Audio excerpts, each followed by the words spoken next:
The last 3 years of war have shown no mercy to either side. The bitter fighting continues across Europe over land, sea, and air, leaving behind mountains of casualties and many more broken souls. The United States till now had remained neutral, but the mounting economic pressure and the return of Germany to unrestricted submarine warfare finally awakes the sleeping giant. On April 6, 1917, the United States declares war on Germany. Within months of the declaration, the U.S. Army launched the first universal draft. And despite enduring segregation in their own country, over 360,000 African Americans enlist, eager to show their patriotism in hopes of returning home as heroes. James is one of these men.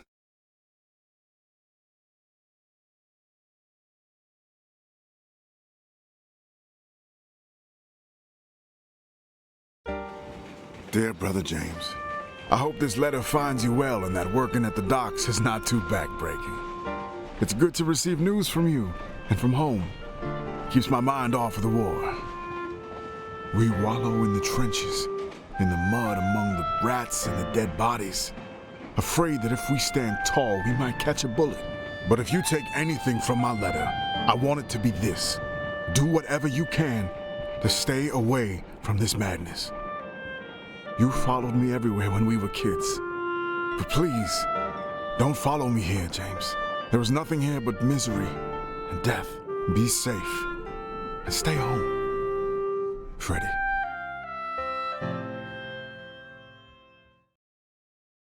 Very no!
Undertogen, Reggie, now!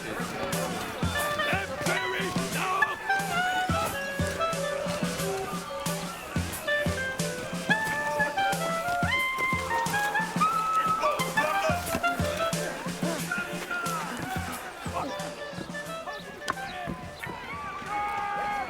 No!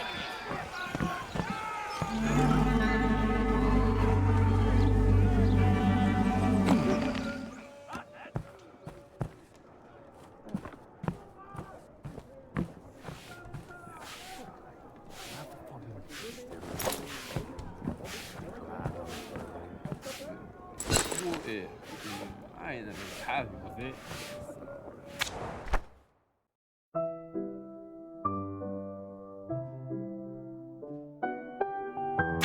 Viola, Pop, pop, pop! chuj jest Maria. Easy. What's that? You? Yeah? Okay. Pop, pop, pop! Fala, não.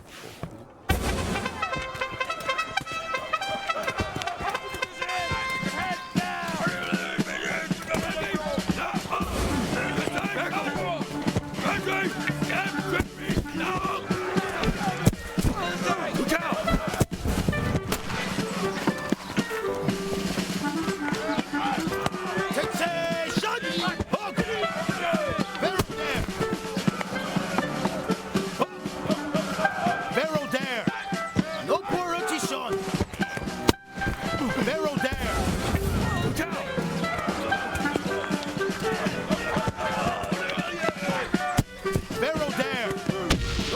Look out!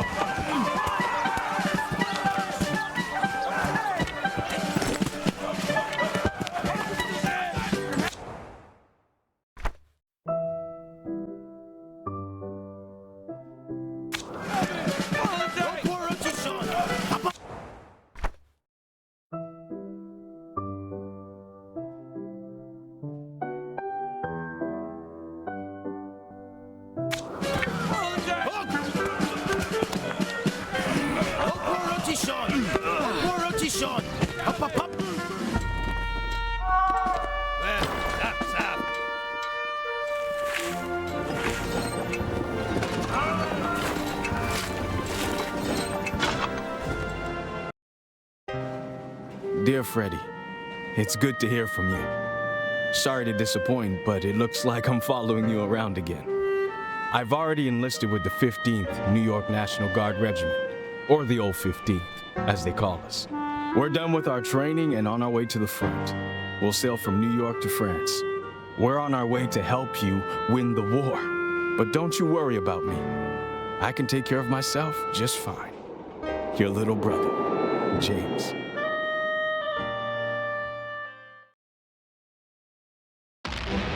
April 9th, 1917, Vimy Ridge. This geographic stronghold, held by the Germans since the early days of the war, remained impenetrable. In the latest attempt to break through the German defenses, ground forces were ordered to team up with the British Royal Flying Corps.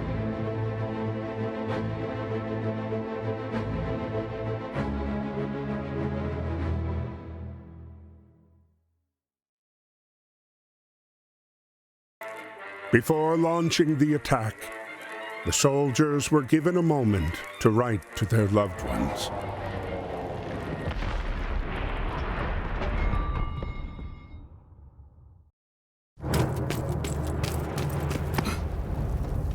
Aim.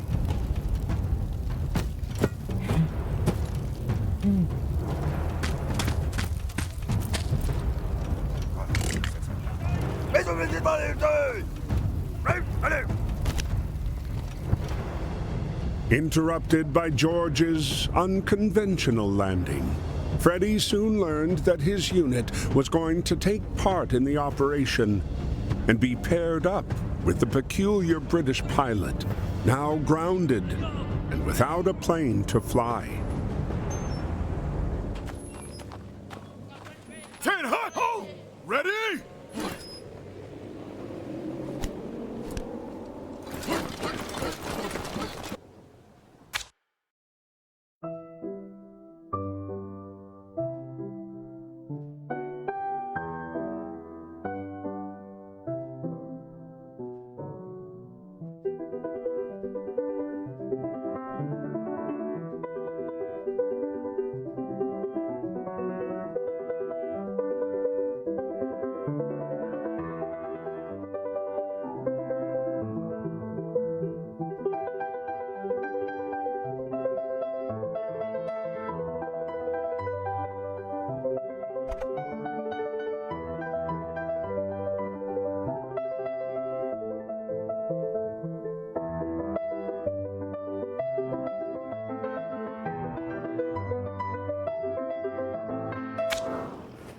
Kren.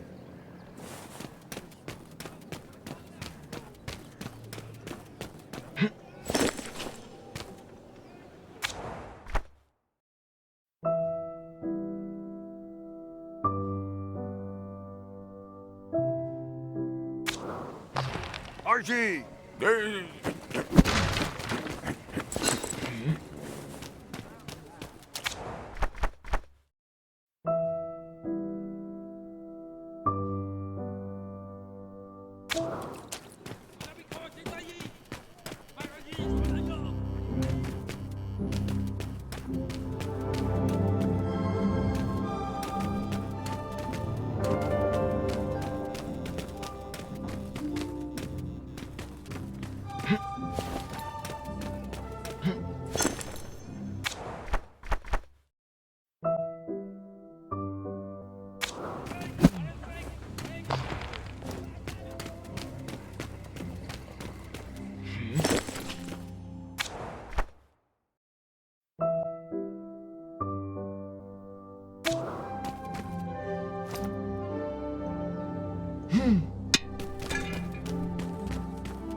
Get Rob.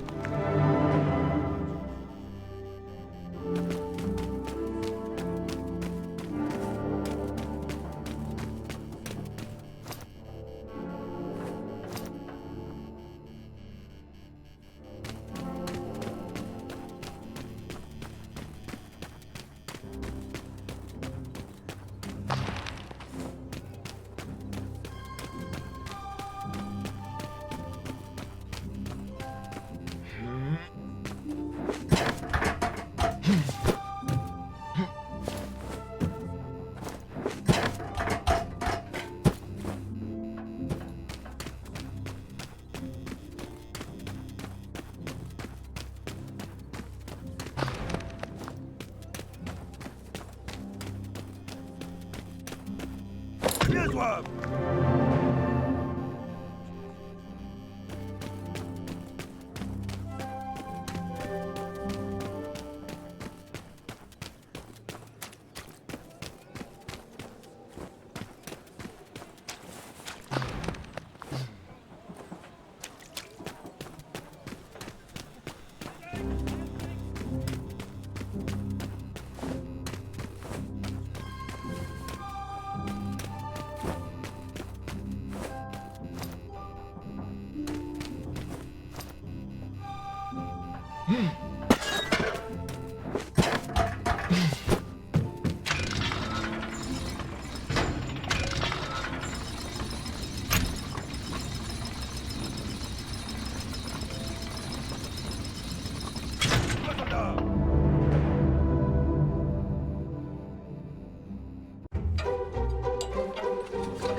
Despite his haphazard flying, George managed to pinpoint the enemy's location.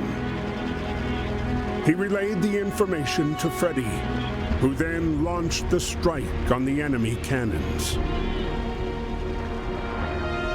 But despite the triumph of reclaiming Vimy Ridge after 3 long years, their victory was marred by the dead bodies strewn across the hillside.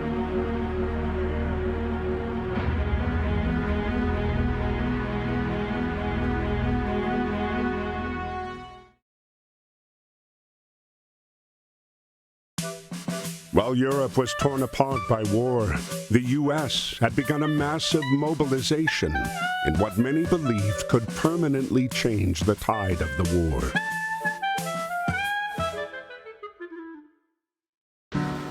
Aboard the USS Pocahontas was a racially segregated unit.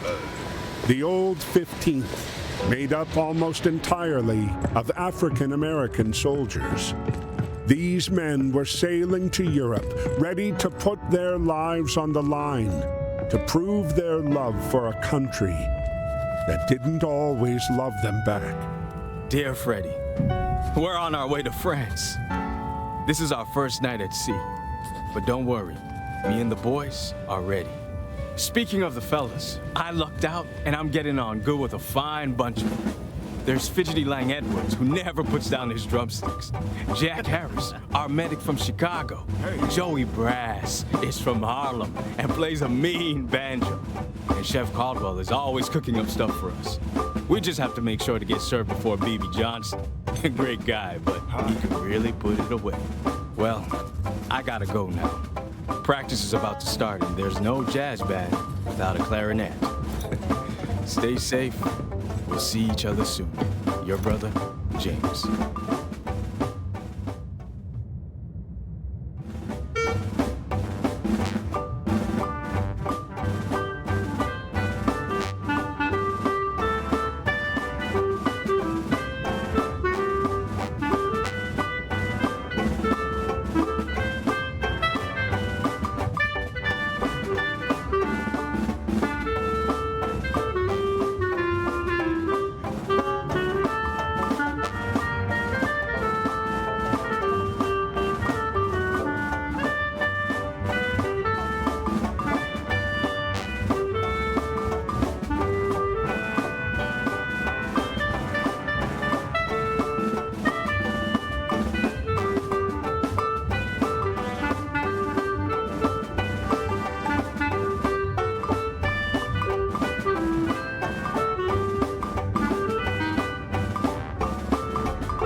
As the Pocahontas continued to cross the Atlantic, their encounter with the German U-boat 155 brought them ever closer to the fight.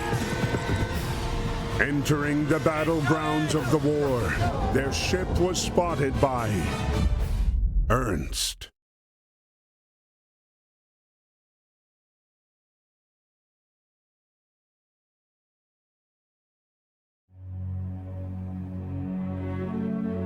May 31st, 1916.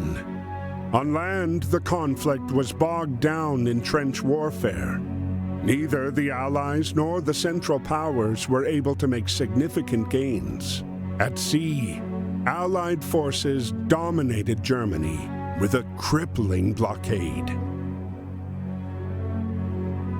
Determined to stay away from the war, Ernst escaped to the solitude offered by the depths of the sea. It was here, below the surface, that he scavenged, hoping to eke out a living.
As his boat settled on the seabed, Ernst began to come to terms with the war's inevitable, all-consuming power.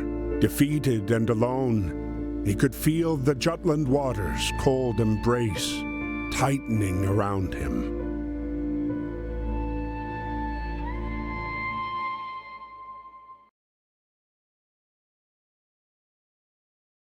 Stranded for hours in the aftermath of the Battle of Jutland, Ernst was starting to feel his grip slip away.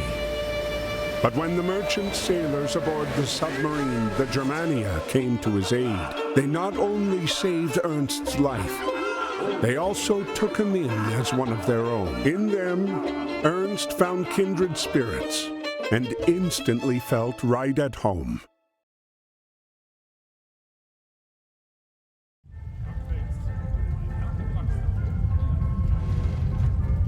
But even at home, you have to carry your weight.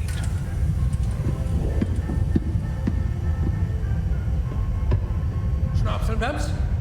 Schubber, flieg weg!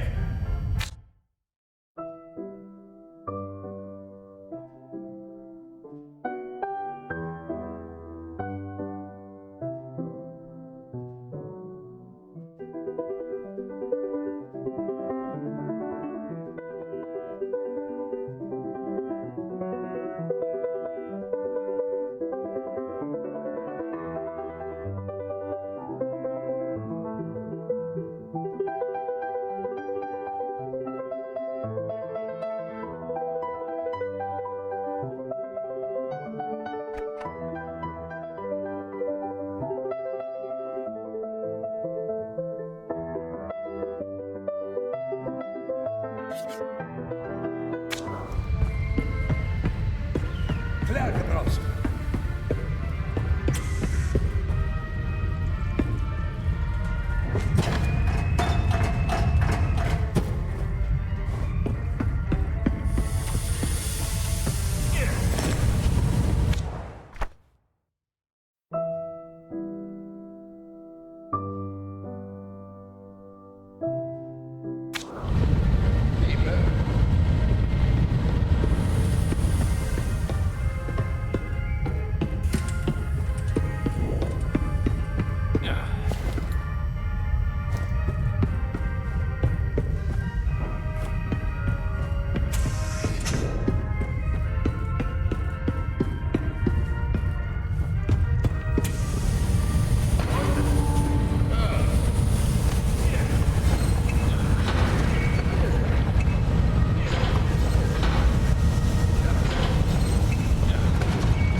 Fitted asked.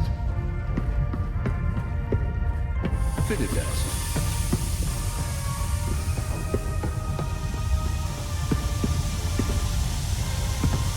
Yep.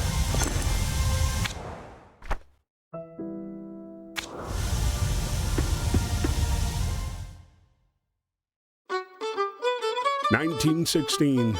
The U.S. had remained neutral, allowing for business as usual. Despite trade blockades, the few merchant submersibles in existence, like the Germania, were still able to trade with them.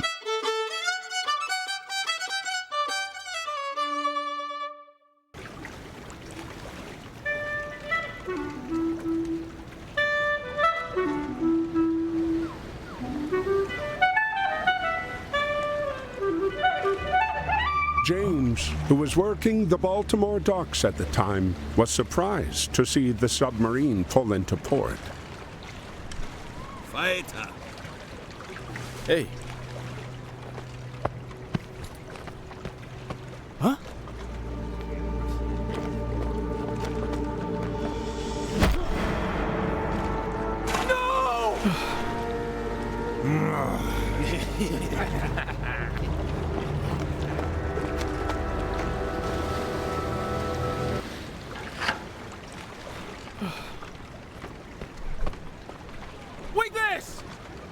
Jokek.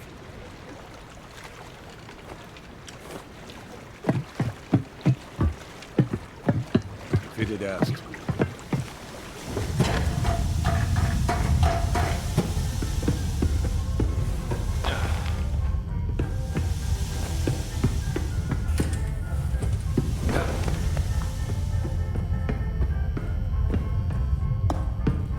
Alles klar.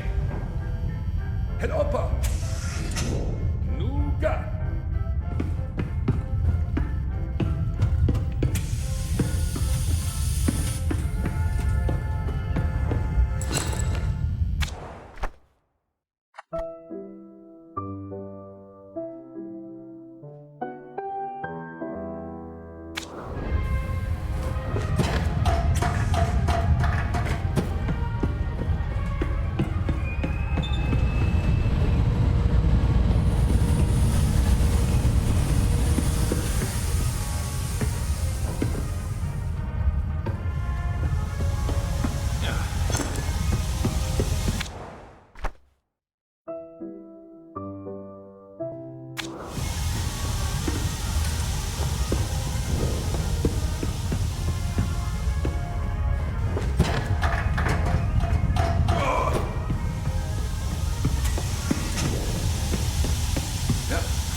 Alles klar.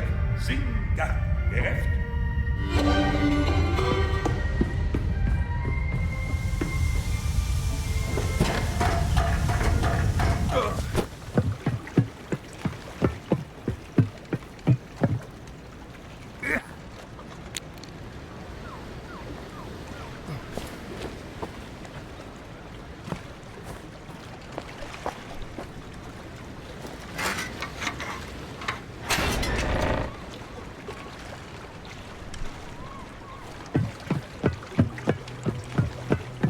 Kunst.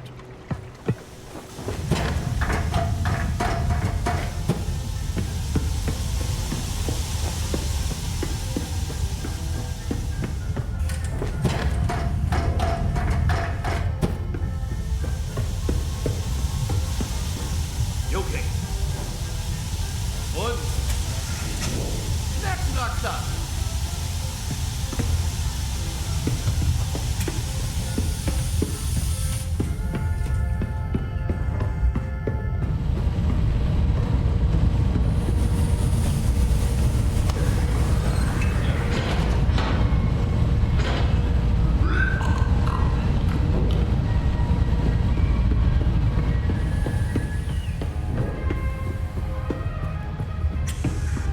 Neckendraxler. Singard!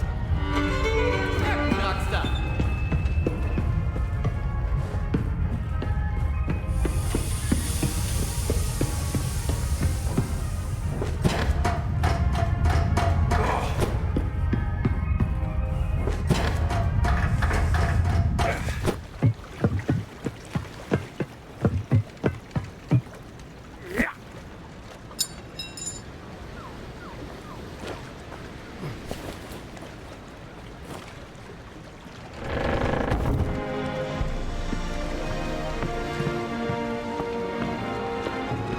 Hi.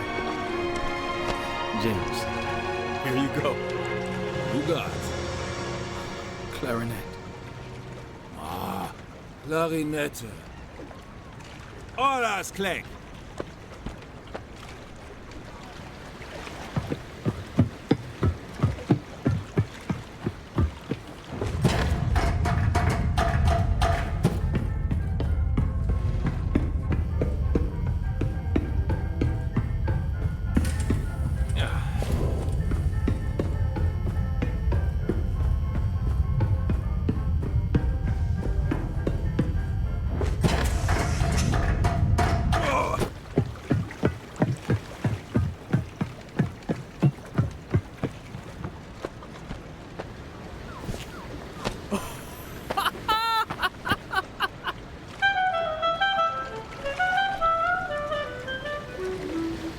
Holiday Musiker.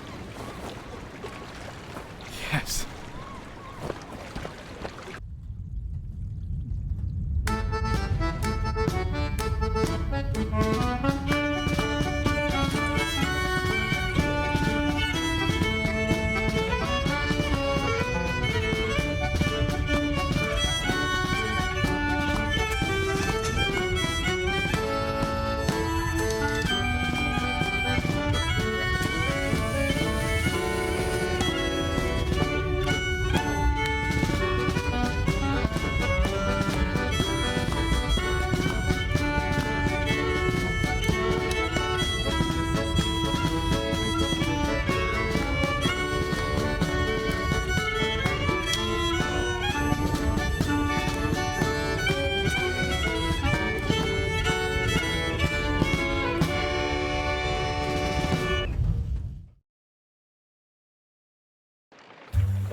Dear Freddy, I'm glad to hear you're doing good.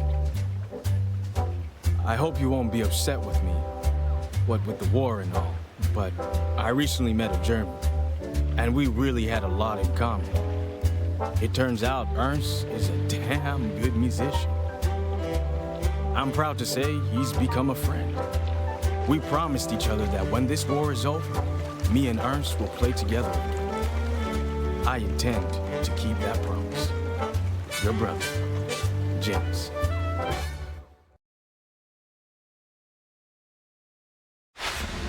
The Germania's voyage was a commercial success, and her crew returned eager for their next trade.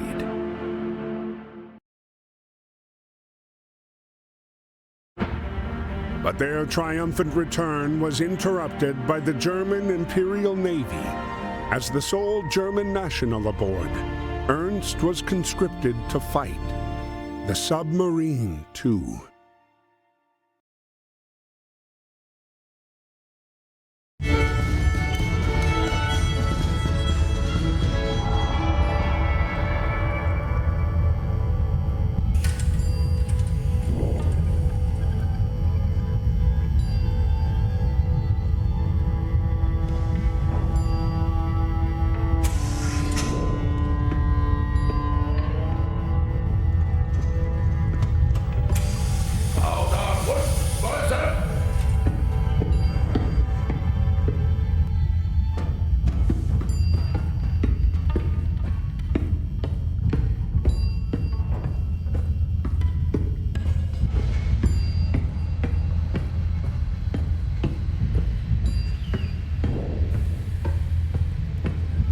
By decree of the Kaiser, the Germania was henceforth ordered to hunt convoys in the Atlantic. Ernst was faced with a grim choice: torpedo the Pocahontas and kill his friend, or disobey a superior's direct order and risk being put to death. He had chosen to save his friend, but knew it would only be a matter of time before he was ordered to kill again.